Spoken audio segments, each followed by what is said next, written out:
Hi! In front of me is Samsung Galaxy Tab S9 Ultra, and today I would like to show you how you can change display refresh rate.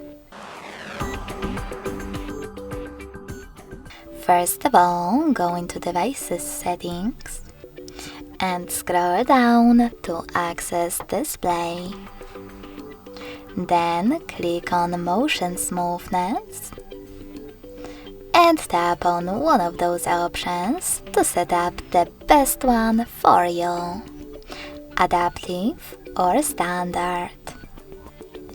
After picking one of those options, hit Apply to save your changes.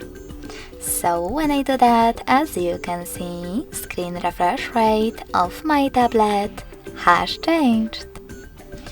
Thanks so much for watching. If you enjoyed this video, don't forget to leave a like, comment and subscribe. Bye!